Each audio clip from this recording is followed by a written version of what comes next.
Retiens pas tous, bien-aimés frères et sœurs. La Belgique détruit le Rwanda. Oh, ah bon? Moi, je ne savais pas ça, hein, les amis. La Belgique détruit le Rwanda. Le mot n'est pas de moi. La phrase n'est pas la mienne. Qui a dit ça? Question. Il s'appelle Paul Kagame. Ah, Paul Kagame qui dit la Belgique détruit le Rwanda? Ah bon? Donc pendant 30 ans, Paul Kagame était où quand la Belgique détruisait le Rwanda? Pendant 30 ans. Quand la Belgique a détruit le Rwanda à travers la bombe qui a fait exploser l'avion d'Abiyarimana, Kagame était où? Ouh là là. Vous voyez comment ces gens sont terribles? Ces gens sont terribles, les Africains là. Les Africains qui dirigent l'Afrique là, ils sont terribles. C'est maintenant que Paul Kagame sait que le Rwanda, la Belgique détruit le Rwanda. Mais quel est le problème de la RDC si la Belgique détruit le Rwanda? Parce que c'est la Belgique qui a envoyé, c'est la RDC qui est allée détruire le Rwanda pour la Belgique, comme lui il intente de faire par proxy, détruire la RDC pour les Occidentaux. Mais attendez, mais ce type, il est devenu fou, quoi. Il y a un problème. C'est Paul Kagame qui nous dit que la Belgique détruit le Rwanda. Mais depuis quand? Oh, depuis hier, parce que les Belges ont dit, arrêtez maintenant d'envahir le Congo, la RDC. Parce que la Belgique a dit, nous allons maintenant mettre un embargo sur toutes les armes qui passent par la Belgique à destination du Rwanda. Nous allons les bloquer ici. C'est ça que la Belgique a dit. La Belgique est parmi les pays qui ont fait pression pour que, l'Europe, l'Union européenne puisse prendre des sanctions contre le Rwanda. La Belgique. Et maintenant, Paul Kagame nous dit, je ne sais pas si c'est depuis hier qu'il a connu ça, il réunit tous les Rwandais, un meeting où il vient, il dit, non, la Belgique détruit le Rwanda. Nous sommes fiers d'être Belges. Non, vous n'êtes pas fiers d'être Rwandais, vous êtes fiers d'être Congolais. Eh bien, écoutez, il faut le dire, vous êtes fiers d'être Congolais. Mais le Congolais n'est pas fier de vous avoir parce que vous êtes des criminels. Les amis, mais ce Paul Kagame a pété les plans. Mais c'est incroyable, les amis. C'est incroyable. La Belgique, c'est Paul Kagame qui déclare, la Belgique détruit le Rwanda.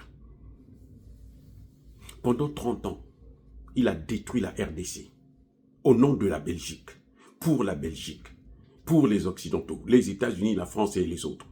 Et maintenant, lui dit que ces pays-là sont en train de le détruire. Mais il parle mais pourquoi il ne parle pas des États-Unis? Le plan de balkanisation du Congo via le Rwanda, c'est le plan de qui? De Clinton. C'est pas le plan d'Emmanuel Macron. Même si lui, il est tellement bête qu'il va prendre ça pour lui. Mais c'est pas son plan. C'est maintenant que Kagame sait que la Belgique détruit le Rwanda. Mais si la Belgique détruit le Rwanda, où est le problème du Congo dans tout ça?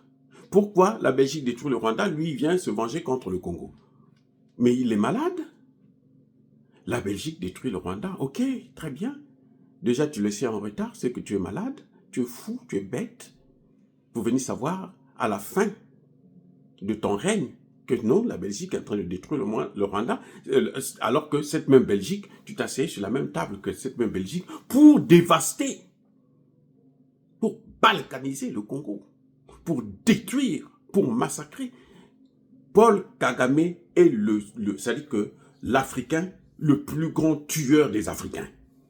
Il n'y a, dans toute l'histoire de l'humanité, il n'y a jamais eu un noir qui massacre autant de noirs en si peu de temps. Paul Kagame a même battu le record de Léopold II. En fait, ils sont à égalité. Léopold II a 20 millions au moins. Lui aussi, il est à 20 millions. Toujours les mêmes Congolais. C'est-à-dire qu'il a pulvérisé les records des autres petits tueurs, des Mobutu et autres. Et maintenant, aujourd'hui, il vient se lever. Il a le courage, l'audace de venir nous dire la Belgique détruit le Rwanda. Mais les Belges, les Rwandais ne savaient pas ça. Les Rwandais qui le soutiennent là, ils ne savaient pas ça. Or, c'est maintenant que les Rwandais comprennent que, oh, comme eux, ils ne vont plus avoir accès aux matières premières de la RDC, alors la Belgique n'est pas bien. Donc la Belgique est bien seulement quand eux, ils arrivent à détruire, à massacrer des Congolais. Quand c'est le contraire, quand on stoppe ce mouvement, quand on stoppe cette hémorragie, quand on arrête ce saignement, alors on trouve que la Belgique détruit le Rwanda. Et lui, qu'est-ce qu'il fait au Congo? Il fait quoi au Congo? C'est pas la destruction? Et si on le détruit, si on détruit son Rwanda, alors, écoutez, c'est que, moi je ne comprends pas les gens, comment ils n'arrivent pas à comprendre cette loi du karma? Ce que vous faites aux autres, là, ça revient chez vous-même. Les amis, la Côte d'Ivoire que vous voyez là, c'était le pays qui mettait le feu dans toute la région. Même dans tout le continent africain. Il y avait deux présidents, l'Ivoirien là, et le Gabonais Bongo, Omar Bongo. Même Senghor était un peu modéré. Mais l'Ivoirien, ils étaient actifs pour détruire tous les pays africains. Il suffit que la France se demande. Il suffit que De Gaulle parle. Il suffit que Valéry Giscard d'Estaing dise un mot. Allez, ils sautent dessus. Ils créent les conditions. Ils mettent de l'argent. Comme le Qatar est en train de faire actuellement avec l'Arabie Saoudite. Chaque fois que les Américains veulent faire quelque chose, détruire un pays en Afrique ou dans le monde, eh bien, eux, ils viennent avec de l'argent. Ce sont les Argentins qui viennent. Ils jettent de l'argent pour le sang des autres. Et maintenant, quand ça les arrive, vous allez faire quoi? Pourquoi vous pensez que maintenant que le Rwanda constate que la Belgique est en train de détruire le Rwanda, vous voulez que nous aussi on puisse pleurer avec les Rwandais, alors que nous, depuis 30 ans, les Rwandais sont en train de nous faire pleurer? Attendez, on nous demande un peu trop là.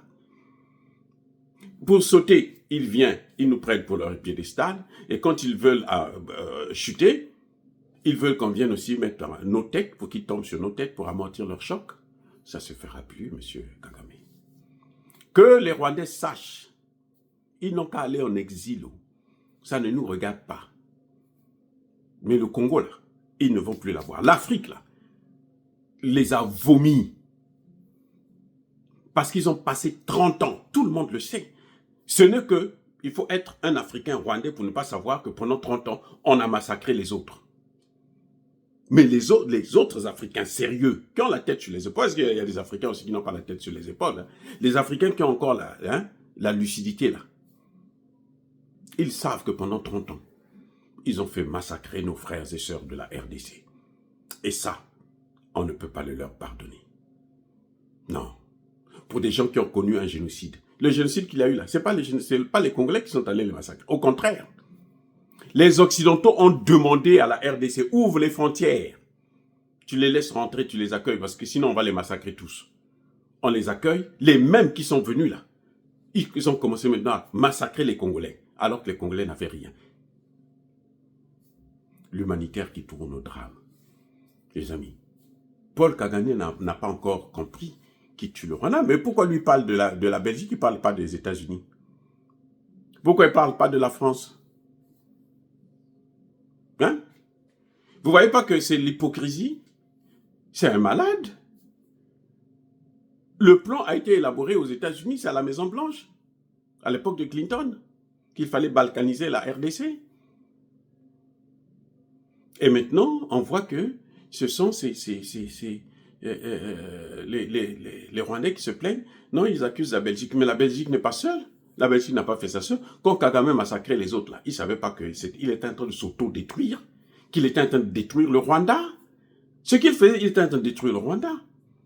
Quand je vous disais que la Côte d'Ivoire a fait ça dans tous les autres pays, vous n'avez pas vu ce qui est en train de se passer en Côte d'Ivoire aujourd'hui?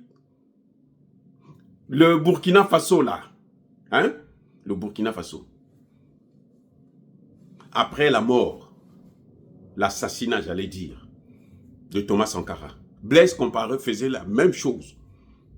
Comme le Rwanda faisait, ils envoient des militaires par-ci, aller faire des guerres au Mali, au Burkina.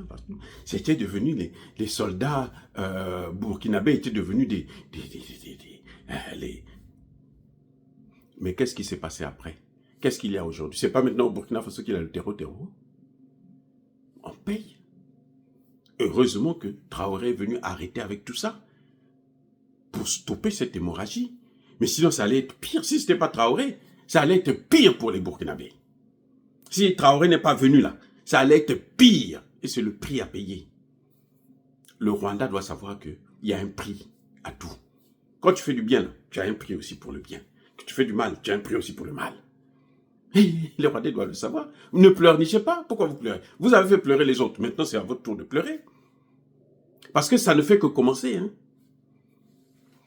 Paul Kagame n'a pas encore fini de faire ses discours. Les amis, encore une fois de plus, soyez bénis, soyez abondamment bénis par le Dieu de Kémite et par nos ancêtres angélisés, mais que tous ceux qui persécutent le continent africain le pillent et le déstabilisent, qu'ils soient noirs, blancs, chinois, arabes, juifs, indiens ou qui qu'ils soient punis, maudits, foudroyés, neutralisés, écrasés, effacés par le Dieu de Kémite et par nos ancêtres angélisés. Vive l'Afrique éternelle, j'ai dit et j'assume.